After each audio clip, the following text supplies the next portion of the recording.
Hola, yo soy Tatiana Escárraga, editora de Casa Macondo, y quiero darles la bienvenida a este especial de escritoras con el apoyo de Confam.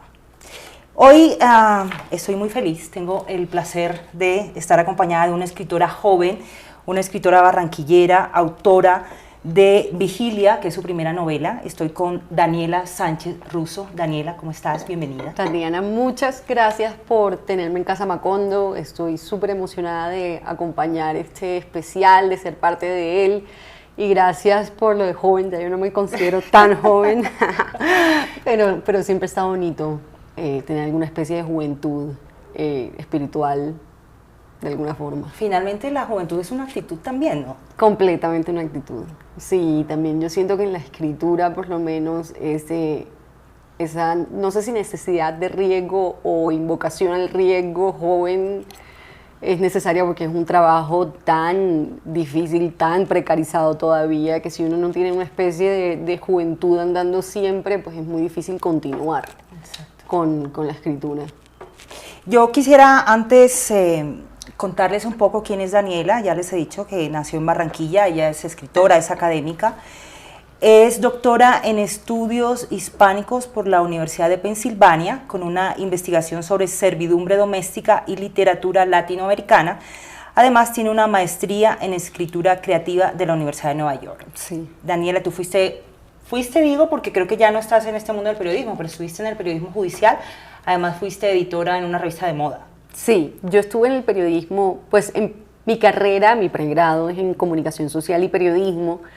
Siempre supe que lo mío era la literatura, digamos, en su forma más pura o en la disciplina más pura, pero, ¿sabes? Este conflicto de los padres y incluso de los padres en regiones en donde la literatura como disciplina lo pueden ver como algo lejano. Creo que eso es algo que ha estado cambiando. Pero sí fue una disputa familiar en el momento en que quería estudiar literatura, la pregunta de qué carajo se hace con la literatura después de que te gradúas de un pregrado. Entonces terminé en comunicación social y periodismo un poco también porque yo no sabía qué hacer con literatura después, tampoco tenía muchos pares o no tenía en absoluto compañeros de colegio que estuvieran interesados también en estudiar literatura. En el Atlántico existía una licenciatura, como en español existe en la Universidad del Atlántico, una licenciatura en español y literatura, pero no había como un pregrado en literatura como tal, no existe todavía. Entonces, creo que también regionalmente era difícil acercarse a cuáles son los estudiantes de literatura a los que podría preguntarles cómo ha sido su vida estudiando, cómo es el después de. Entonces, creo que me fui por una carrera más convencional, que sin embargo me dio como muchas cosas positivas. Hice comunicación social, luego pedí unas prácticas en El Espectador. Jorge Cardona, que era el editor general en el momento y que ha sido pues, un gran mentor, un gran amigo, casi como una segunda figura o una tercera figura paterna. Lo digo esto porque tengo tíos que también son como padres.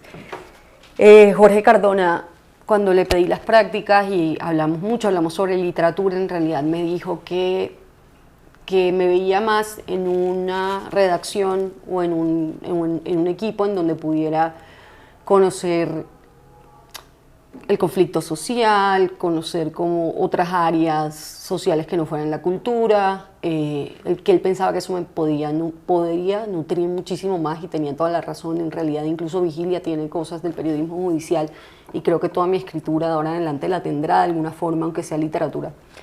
Pero el ritmo del periodismo, sobre todo de una redacción judicial, definitivamente no me dejaba tiempo para poderme entrenar en el quehacer literario, o sea, de tratar de escribir una novela, un cuento, un ensayo literario, hasta entregarme más a la lectura literaria. Porque lo que yo estaba leyendo en el momento eran como sentencias de cortes. Pues tú sabes, tú también has estado en ese mundo. Sin embargo, la redacción judicial me dio como mucha disciplina y también cierta rapidez en entender el mundo, en entender el conflicto, en entender qué está pasando, en entender como la otredad, eso que no soy yo, pero que está afuera, en entender también como al país, o sea, en salir un poco de la región en la que estaba y poder comprender las otras historias en territorios. Entonces yo creo que fue una gran escuela y también me ayudó a tener más estructura en la escritura. Yo creo que cuando yo entré a judiciales yo podía, digamos, escribir poéticamente, pero no necesariamente esa cosa poética se reflejaba en una estructura legible para el lector. O sea, de repente quedaba como todo en algo de forma o algo etéreo, no sé describirlo bien, pero definitivamente hay cosas que no terminaban de aterrizar en los textos y que no terminaban de tener orden en los textos. Entonces, definitivamente el mundo judicial te da cierto orden del que después te tienes que deshacer un poquito. Y en Fucsia también estuve de editora de contenido, le hice una licencia de maternidad muy larga, quien era editora de contenido, se llama Sandra Borda, pero creo que ya no está en Fucsia. Ella tuvo un embarazo complicado y de repente yo estuve como 9 meses en moda. ¿Y era un mundo que te interesaba, el de la moda? No, pero yo tengo la percepción de que nada sobra, o sea, de que cualquier mundo es un mundo y puedes absorber de él es decir, obviamente no estoy diciendo que me hubiera quedado en moda 5 años más, pero que por 6, 9, un año que estuviera ahí podía absorber suficiente como para entretenerme o sacarle materia a eso. Entonces, rescato de esa época sobre todo un gran equipo que se consolidó entre Angélica Gallón, que era la directora de Fucsia en el momento, no la directora, pero creo que editora general, Paloma Villamil, que era una fotógrafa buenísima, Carolina Retat, que era como de la parte visual. O sea, yo creo que sí hubo una estética de Fucsia que a mí me ayudó de alguna manera a pensar el mundo de una forma más visual y que yo no tenía, digamos. Entonces, cada camino sí te va dejando algo. No creo que nada se desperdicie, o por lo menos mi visión es que nada se desperdicie. Porque además todo después puede entrar a la escritura. Claro, todos esos son insumos luego para la escritura. Vamos a hablar de Vigilia. Tú has dicho en alguna ocasión que esta primera novela realmente te enseñó a escribir. Sí. Pero yo quisiera empezar casi que por el final. Tú entregas este hijo, porque sí, es este parto que además intuyo doloroso y complicado. ¿Y qué pasa con esta novela que ha ido cogiendo fuerza, que ha ido teniendo su recorrido o ha hecho su camino? De hecho, en el 2002, que fue cuando salió la novela... 2022, perdón, siempre estoy con el 2002 en la cabeza. 2022, cuando salió la novela, fue escogida por un diario digital como una de las novelas del año. Sí. Y además tuvo muy buenas críticas, se habló de ella como un gran debut. ¿Cómo ha sido ese trasegar de la novela? ¿En qué momento, además de la vida, te ha pillado ese parto, no? Muy raro, porque me ha pillado en un momento en donde las lecciones literarias de Vigilia no las he podido como regenerar en otra cosa. Como te comentaba ahorita, yo he estado desde hace 1 año y 7 meses en un cargo administrativo en la Universidad del Norte y adoro la Universidad del Norte. Qué gran escuela, qué grandes estudiantes, personas, grupos académicos, pero lo administrativo de 7 a 7 de la noche, digamos, sí también puede chupar la diversión literaria o incluso como los tiempos de ocio que se necesitan para poder llevar a cabo un texto creativo, porque Vigilia también es el resultado de tener tiempo para escribir. Yo hice Vigilia la empecé en la maestría, digamos, pero en la maestría no, básicamente habrá una página en la que escribí en la maestría en esta versión final de Vigilia, y luego la seguí trabajando en los veranos del doctorado, que eran espacios de 3, 4 meses a veces, en donde no me tenía que ocupar de absolutamente nada, sino de escribir Vigilia. Y a pesar de que tuviera que cortar momentos del año, o sea, de que no fue una escritura continua, pues sí era una escritura que tenía cierta continuidad dentro de cada verano. Y esos tiempos definitivamente me están haciendo falta en la escritura. Entonces ha habido como una pequeña desconexión entre la obra y como el camino que ha tenido la obra y lo que a mí me ha estado pasando a nivel personal. Con esto no quiero decir como yo sí estoy encontrando mis maneras de acompasar la escritura creativa con la vida laboral, pero yo sí definitivamente creo que eso es uno de los grandes retos del escritor. Pero es que eso es supremamente complicado además en estos tiempos, ¿no? Muy complicado, o sea, yo creo que para mí al menos es una de las preguntas que no han sido respondidas todavía sobre el quehacer del escritor o el oficio del escritor, y es como cómo el mundo entero está esperando todavía recibir obras literarias de calidad sin encontrar los formatos en que un escritor puede crearse. Creo que el escritor casi que se crea en contra de del sistema. O sea, como que un escritor está todo el tiempo, es como un milagro casi. Al otro día estábamos con Lina Meruane en la Universidad del Norte y Lina hablaba de que ella sentía que muchos de los estudiantes que pasaban por la maestría, estudiantes talentosísimos, digamos, no era falta de talento, publicaban de pronto una primera obra, pero no continuaban por la dificultad que hay, no solamente en sentarse a escribir y hacer un mundo literario, sino también de cómo sentarse a escribir, cuáles son las condiciones materiales para sentarse a escribir, y que ahí la gente se pierde. Y yo creo que mi momento actual es también ver cómo se sortea como la vida pública y la vida íntima de la escritura. A mí me ha fascinado igual la recepción que ha tenido Vigilia. Yo creo que ha sido una recepción que Vigilia ha encontrado los lectores interesados en el mundo de Vigilia. Yo nunca esperé que la novela fuera como comercial, como un hit comercial. Eso yo no sentía, como soy muy consciente de la propuesta de Vigilia. Y sabía que hay gente que le iba a gustar y luego que la mayoría no. Pero ha tenido más resonancia o más visibilidad de la que yo pensaba que iba a tener. En parte porque sentía que es una novela extrarregional, o sea, y no solamente extrarregional, sino demasiado situada en una clase social, en un contexto específico, en unos años específicos, y que de repente eso le iba a interesar a las personas que se mueven entre ese sistema que se está criticando, pero no necesariamente a públicos que vivían en Bogotá o en Cali o en el Chocó. Pensaba que, o por fuera del país, pensaba que de pronto la novela no iba a como a tener un golpe por fuera de la región en la que crecí, más bien. Tampoco, o sea, cuando tenemos que reflexionar sobre qué ha pasado con Vigilia, me siento a reflexionar, pero he tratado de ser como una mamá que no ansiosa, exacto, okay. Como una mamá sin ansiedad. Que siga su camino. que siga su camino, porque si desprendida un poco también, ¿no? Sí, porque imagínate ponerse a ver como el paso a paso de temas de la ansiedad, claro.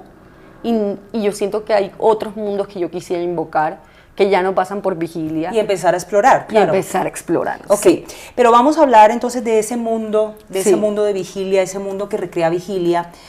Tenemos a una mujer, Irene, que cuenta, yo diría, a partes de su adolescencia, está en un pasado que recrea de esa adolescencia.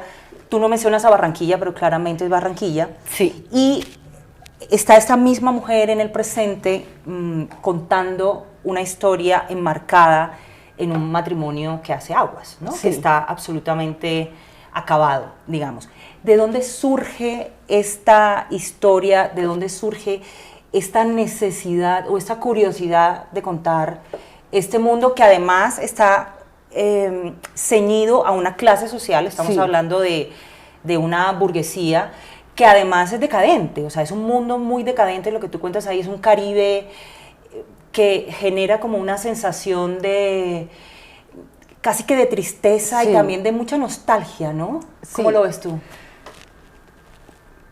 Es una gran pregunta, y yo cuando pienso de dónde surgió, pues obviamente hay algo muy autobiográfico, no que yo sea los personajes, o sea, Irene en los dos tiempos, pero sí creo que observé un prototipo de Irene en diferentes versiones históricas, o sea, históricas quiero decir entre los 90 y los principios del siglo XXI, en Barranquilla, o sea, como, y lo que a mí más me sorprendía, no de Irene como tal, no del personaje de Irene que tiene un matrimonio que se está cayendo a pedazos, que tiene como una relación conflictiva con haber repetido la historia familiar de sus padres y de sus abuelos.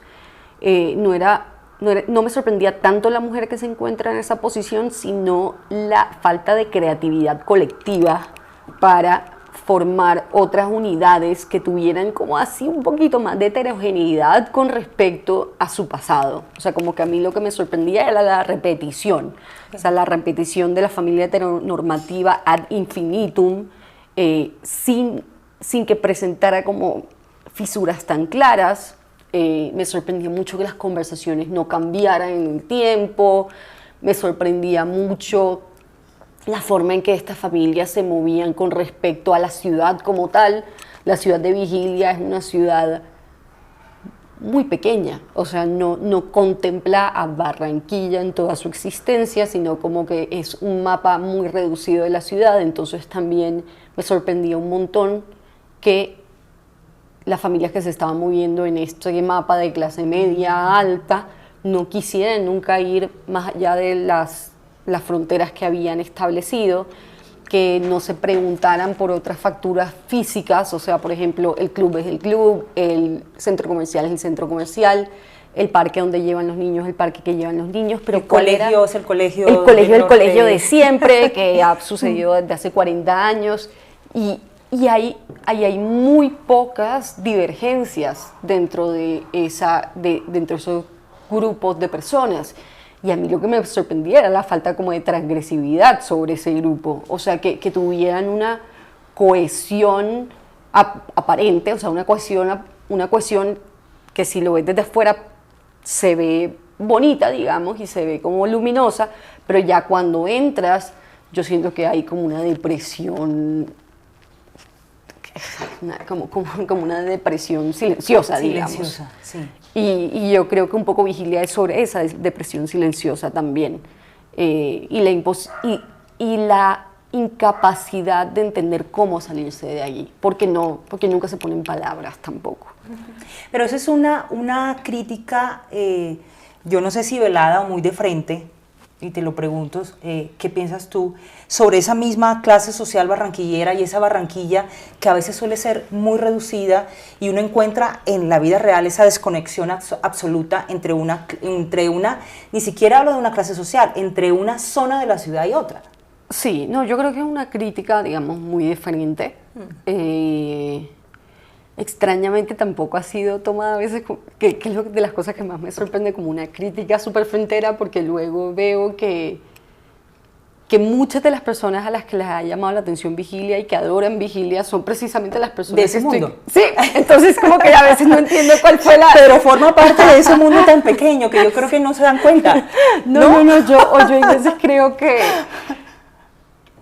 No sé, es un fenómeno que todavía no he logrado. Porque mira que tú, por ejemplo, ahí haces una crítica también a esa ciudad desde esa narrativa que nos han impuesto, que tiene que ver con esa ciudad pujante y que es una ciudad que está muy bien y que ha hecho muchas cosas, pero tú, por ejemplo, mencionas claramente el tema de los arroyos con ese discurso de nos canalizaron unos, pero nos salieron Sí. otros. Y eso es algo de lo que en Barranquilla no se habla como tan de frente en esas clases o en todo lo que tiene que ver con ese mundo político alrededor de esas decisiones que se han tomado sobre la ciudad, ¿no? Sí. No sé muy bien qué es lo que tengo que contestar aquí, pero yo diría que a veces, y de pronto estas son formas contrarias de ver el mundo. Hay veces yo siento que los grupos que no se están dando cuenta que se canalizaron los arroyos, pero otros empezaron a surgir en otras partes de la ciudad, son como demasiado positivistas. O sea, como son personas que que miran, digamos, el vaso, ¿cómo es que se dice? ¿Medio lleno? Medio lleno y no el vaso medio vacío, y que yo siento que yo puedo ser una persona que ve el vaso medio vacío. Medio vacío. O que no quieren lidiar simplemente, o sea, o que también el concepto de ciudad alegre, el concepto de ciudad positiva, el de la gente pujante, tampoco permite la narrativa del lado B, que es la narrativa en donde nos están saliendo mal las cosas. O sea, ¿por qué tenemos que hablar del progreso solamente en términos positivos? O sea, ¿por qué no podemos hablar de una Barranquilla que está creciendo, pero que también tiene que está también acumulando disparidades todo el tiempo? O sea, que mientras que construye monumentos y que construye nuevos edificios y que tiene un boom de construcción impresionante y que se sigue expandiendo hacia el norte, ¿por qué no podemos hablar también de lo que está pasando con el sur de la ciudad? ¿O por qué no podemos hablar también del detrimento cultural tan impresionante en que está Barranquilla?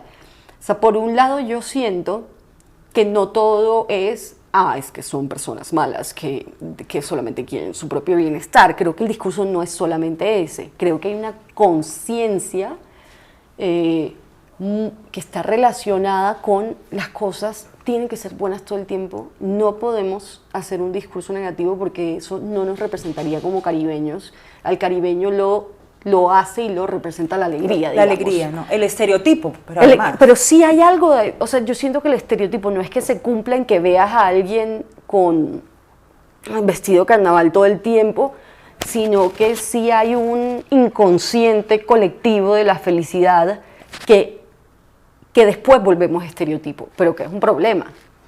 Que al final resulta siendo un problema, dices. Sí, que al final resulta siendo un problema, pero lo que quiero decir es muy fácil decir como el estereotipo Caribe. El estereotipo Caribe existe, digamos. La persona es súper alegre, que está vestida de colores súper cálidos, que habla de cierta forma, que ese estereotipo hay una forma de ser Caribe. Hay una forma de ser Caribe, sí, pero lo que yo quiero decir es que hay un inconsciente Caribe que no está dejando que uno entra a la fisura de las cosas, y que eso es lo que a mí también me preocupa. Es lo mismo que te decía con la depresión silenciosa. Yo creo que hay un colectivo que no estaría dispuesto a pensarse negativamente, como a pensar, o sea, a decir, hey, yo puedo pensar cosas negativas o puedo hacer críticas sobre la forma en cómo estamos funcionando. Y eso no me convierte... Y eso no me va a quebrar tampoco. Eso no va a deshacer el colectivo que tengo. Puede mejorar el colectivo, puede empeorar el colectivo, pero definitivamente no lo va a deshacer. Y yo lo que siento ahí es como una inseguridad tremenda de ver las fisuras. Entonces, cuando uno lee la novela y ve, por ejemplo, a este personaje, a Irene, decir en alguna ocasión que hay un momento en que odia la ciudad y odia todo lo que tiene que ver con la ciudad, y tú te identificas mucho con ese personaje, uno puede trasladar ese concepto, esa idea a ese pensamiento que tienes tú sobre Barranquilla. O sea, ¿cómo es tu relación con la ciudad? Es una relación complicada, digamos. Es una relación que se está trabajando, y digamos que se está trabajando permanentemente. Porque también yo siento que hay cosas mías. O sea, yo no puedo decir, no, es que esta ciudad es tal y cual. No, yo también tengo mi carga negativa que no me permite a veces ver las cosas más positivas de la ciudad. Como te comentaba ahorita, hay movimientos intelectuales súper poderosos en la ciudad. Hay gente que en realidad con las uñas está tratando de que haya cultura en la ciudad, como que a pesar de que la infraestructura no esté, de que los apoyos políticos no estén, intentan hacer espacios en sus localidades o desde sus trabajos para que se lleven adelante lecturas en voz alta, para que se lleven a cabo performances, para trabajar como entre las personas que saben o han estado expuestas yo que sé, a panoramas internacionales o a panoramas nacionales, con las personas que nunca han salido de la ciudad. O sea, yo sí creo que hay un intento, de pronto más subterráneo, por sacar ciertas cosas adelante. Estoy hablando sobre todo cultural e intelectualmente. Y para mí, creo que ha sido, y mi crítica personal hacia mí misma con respecto a la ciudad sería no tener el aguante para localizarme dentro de estos actores, como estos actores que se manejan desde la localidad, o sea, desde los grupos de personas, de colectivos pequeños, para crecer de a poco, digamos. O sea, para mí como es una crítica desde lo más general, que después se va dando cuenta de los pasos que otras personas están tomando adentro de la ciudad. Entonces, por ejemplo, mi crítica hacia mí misma sería no activarme desde lo más pequeño, o sea, desde las localidades y desde los pequeños grupos de colectividades culturales en Barranquilla. Y ya luego mi crítica hacia la ciudad como tal y mi rabia hacia la ciudad es no entender cómo se necesitan ciertos cambios, ahí sí también culturales, para que entren nuevas, para que nos podamos conectar mejor entre como la región y el territorio nacional. No sé, pero igual yo siento que eso es un tema como muy aparte, o sea, que está dentro de Vigilia, pero que se me hace difícil súper definirlo, no sé, como que también creo que hay que separar como lo que es Vigilia de mi relación con la ciudad. Definitivamente hay una crítica a la ciudad, pero no sé cómo explicar. Como que siento que hay que separar también como mi propia biografía de Vigilia, de la literatura. Porque también yo te estoy hablando ahorita de una persona que ha vivido los últimos 2 años de su vida en Barranquilla. Ya esa no es la novela, digamos. Claro. De hecho, hay una parte de la novela que tiene que ver también con esa violencia que hemos padecido como país, que también de alguna manera nos llegó allí, pero que yo creo que estuvo muy marcada, no sé tú cómo lo ves, por demasiados silencios, porque se ha negado durante mucho tiempo lo que pasó en Barranquilla. De pronto no tuvimos esas incursiones tan fuertes o tan violentas como en otras partes, pero sí hubo una violencia, sí ha habido una violencia, por ejemplo, toda esta parte de la violencia paramilitar que se ha silenciado tanto, y me llama mucho la atención, yo no sé si también si es demasiado exagerado como tratar de vincularlo, pero esos silencios que hay en esas familias, esos silencios permanentes que hay frente a lo que pasa e incluso frente a ese matrimonio que se derrumba. O sea, no hablemos de esto, mejor me hago el de la vista gorda, y yo a veces tengo la sensación que eso de alguna manera pasa también en las ciudades y pasa también en este caso concreto en Barranquilla. Digamos, en Vigilia lo que yo quería como retratar era un momento en donde sí Barranquillas o el Caribe en general se pensaba por fuera de lo que estaba sucediendo en el interior del país y que tenía como una violencia, como unas explosiones de violencia de diferentes tipos, sea bombas, sea mutilaciones de cuerpo, sea, no sé, o sea, que tenía como una fisicalidad que se podía ver de frente, digamos, o sea, que era muy fácil ubicar la violencia en el exterior. Pero en Barranquilla hubo una cosa, y es que de repente las negociaciones que nos hacían parte del conflicto estaban, pero no teníamos maneras inmediatas de localizar el conflicto o de visualizar el conflicto, digamos. Y eso nos daba la capacidad de pensar que el conflicto no estaba entre nosotros. Entonces, lo que quería retratar en Vigilia era el momento que por primera vez, no sé si por primera vez, pero como uno de los momentos... Pero sí fue un momento determinante, ¿no? ¿Te refieres al secuestro? Sí, a las pescas milagrosas, sí, porque el era... secuestro en la Ciénaga del Torno. Como un acting out que involucraba una forma bastante original de secuestro, por un lado, por otro, como un cuerpo natural al que nosotros estamos pegados, o sea, básicamente es nuestro útero, entonces es como básicamente como si hubieran puesto un cuchillo sobre el útero. Por otro lado, tocaba directamente a las clases medias y altas, porque los secuestros fueron de personas de clases a personas de clases medias y altas. Entonces la narrativa de nosotros no somos parte de esto se destruyó completamente en ese momento. Y a mí me interesaba captar las versiones de guerra que se empezaron a armar desde ese momento y que se tenían armadas anteriormente.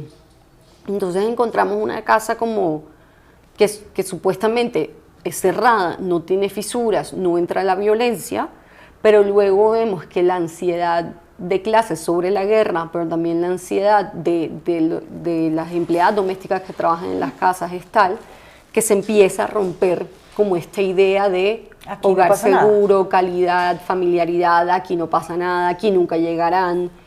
Un poco la idea de repasar ese momento es, ya estaba aquí y simplemente esto es una corporización de lo que ya estaba aquí, o sea, estamos viéndole el cuerpo a esto, no significa que no estuviera.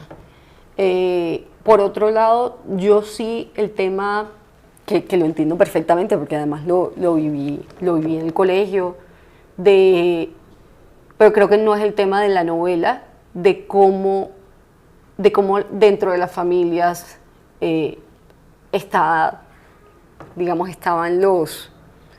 los mismos creadores del conflicto en sus distintos ejércitos, que es sería como el eje de novelas como Líbranos del Bien, de Alonso Sánchez Baute.